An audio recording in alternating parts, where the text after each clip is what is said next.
ये हाथ हमको देखा कौन।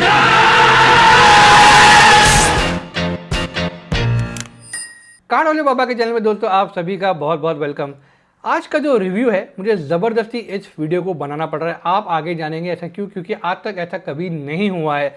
दोस्तों अगर आप चैनल पे नए हो तो सब्सक्राइब करना मत भूलना, ये हमारे चैनल के लिए बहुत इंपॉर्टेंट है। और उससे और भी इंपॉर्टेंट है, जो लोग इस वीडियो को देख रहे लाइक करो। आपके लिए वो छोटा सा छुटकू सा बटन होगा, मगर वो एक बटन दबाने से चैनल की बहुत बड़ी हेल्प हो जाती है। और खुशखबरी है उन लोगों के लिए जो हमारे दोस्त हैं साउथ की तरफ या जिन्हें हिंदी इतनी आसानी से समझ नहीं आती। हमारे वीडियोज़ में इसके आगे आपको मिलेंगे सबटाइटल इन इंग्लिश, नीचे सीसी यानी क्लोज कैप्शन एक बटन होगा, आपको यहाँ पे मैं दिखाता हूँ। वहाँ पे क्लिक करोगे तो आप जो है सबटाइटल को ऑन और ऑफ करके वीडियो को देख सकते हो। अगर हिंदी नहीं समझ में आती है तो आप इंग्लिश में वीडियो को देख के सबटाइटल देख के समझ सकते हो। चलो दोस्तों अब हम इस वीडियो की शुरुआत कर देते हैं। तो ऐसा क्या हुआ दोस्तों कि मुझे इस वीडियो को ज़बरदस्ती बनाना पड़ रहा है। आपको बताता हूँ, 2020 में मुझे कोटक का लाइफ टाइम क्रेडिट कार्ड मिलता, वाइट कार्ड जो उनका एक प्रीमियम कार्ड है, और फिर मैंने उसे यूज़ करना शुरू किया। 2021 में कोई फ़ी नहीं लगाई गई, मगर 2022 में मुझे उन्होंने फ़ी लगाया 3000 प्लस जीएसटी का। मैंने उनसे बात की और मैंने उनसे कहा कि आपने ऐसा क्यों किया, ये कार्ड लाइफ टाइम फ्री था आपकी तरफ से, करेक्ट? उन्होंने कहा नहीं ऐसा कुछ नहीं सर, हम इसे रिवर्स कर देंगे और इसके बाद आपको कभी भी लाइफ टाइम जो है ये प्रॉब्लम कार्ड का जो हमने ऑनर किया था, कमिटमेंट जो है हम इसे ऑनर करेंगे, सॉरी। और उन्होंने कहा आपको प्रॉब्लम नहीं आएगी। फिर से इस महीने मुझे यानी लास्ट मंथ मुझे इस कार्ड पे जो है एनुअल फी 3000 प्लस जीएसटी की लगाई गई और मैं उनसे जो है काफ़ी नाराज़ हो गया।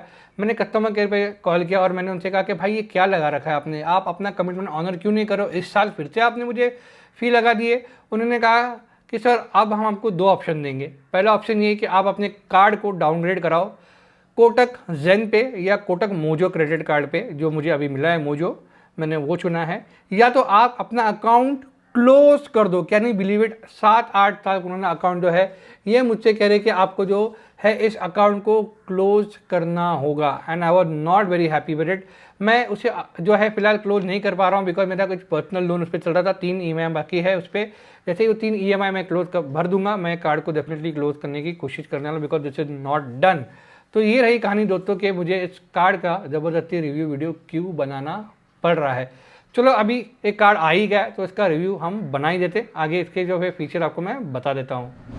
दोस्तों इस कार्ड की ज्वाइनिंग और एनुअल फी दोनों 1000 रुपीज़ प्लस टैक्सेस है।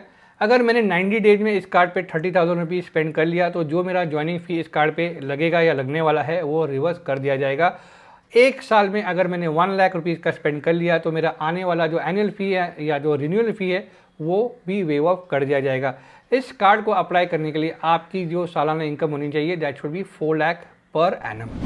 दोस्तों इस कार्ड के साथ कोई वेलकम बेनिफिट तो नहीं आता है, मगर माइलस्टोन बेनिफिट के बारे में अगर हम बात करें, अगर आपने 90 डेज में यानी एक क्वार्टर में आपने 1 लाख का स्पेंड किया तो आपको मिलेगा 1000 रुपये का voucher from the selected brand. ये उन्होंने अभी तक डिस्क्लोज नहीं किया, मगर 1000 का वाउचर आपको मिल जाएगा और इसकी validity only for the first year, second year onward आपको ये स्पेंड बेस्ड बेनिफिट नहीं मिलने वाला है। अगर बात करते हैं इस कार्ड के ट्रैवल बेनिफिट के बारे में, आपको मिलेंगे 2 डोमेस्टिक लाउंज एक्सेस पर quarter, that mean 8 in a year.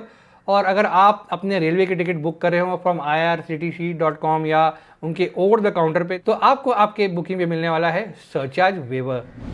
अब दोस्तों बात करते हैं इस कार्ड के रिवॉर्ड पॉइंट के बारे में। इनके कार्ड के जो रिवॉर्ड पॉइंट है इसे वो कहते हैं मोजो पॉइंट्स। तो आपको मिलता है 1 mojo point on spend of ₹100 on other category of spend, जो नॉर्मल स्पेंड आप करते हो। आपको मिलेंगे 2.5 यानी 2.5 मोजो पॉइंट जब आप ऑनलाइन इस कार्ड से स्पेंड करते हो on every 100 rupees that you spend, और 5 mojo point on every 100 rupees you spend on के मॉल, जो इनका एक अपना एक शॉपिंग वेबसाइट है ऑनलाइन। दोस्तों इस कार्ड के जो पॉइंट आपको जो मिलते हैं इसकी वैलिडिटी होती है only for 1 year. Fuse spend पे आपको कोई भी पॉइंट यानी मोजो पॉइंट इस पर नहीं मिलने वाले। अगर आपको अपने पॉइंट को रिडीम करना है तो दोस्तों आप जाके kotakreward.com पे अपने पॉइंट को रिडीम कर सकते हो। वहाँ पे आपको डाइनिंग और ट्रैवल रिलेटेड जो भी आपको वहाँ पे ऑफर मिलते हैं, जैसे बुक माई शो के टिकट पे आपको वैल्यू मिलेगा पॉइंट का रिडेम्पशन का 25 पैसे। सबसे अच्छी बात यह है कि आप अपने पॉइंट को अगेंस्ट स्टेटमेंट अगर रिडीम करते हो तो आपको उसका पूरा 1 रुपये का वैल्यू मिलेगा, मतलब 1 mojo point will be equal to 1 rupee against statement credit. दोस्तों इस कार्ड पे आपको मिलता है fuel surcharge waiver from a transaction range of 5000 to 3000 और इसका ईयरली कैपिंग होगा 3500। तो बस यही थी दोस्तों इस कार्ड की जो रिव्यू वीडियो। और मैं इस कार्ड से ऑब्वियसली खुश नहीं हूँ और कोटक महिंद्रा बैंक से खुश नहीं हूँ। ज़बरदस्ती एक कार्ड मुझे छिटकाया गया है। अब जैसे ही मेरा EMI इस पर क्लोज होगा या मैं इसे फोरक्लोज कर दूंगा, शायद इस कार्ड को मैं यूज़ नहीं करूँगा। बाकी एज अ रिव्यू और इस कार्ड के बेनिफिट आपको कैसे लगे मैं जानना चाहूँगा। नीचे कमेंट में लाइक करना मत भूलना, सब्सक्राइब करना मत भूलना। तो दोस्तों हम जल्द मिलेंगे एक दूसरे वीडियो में।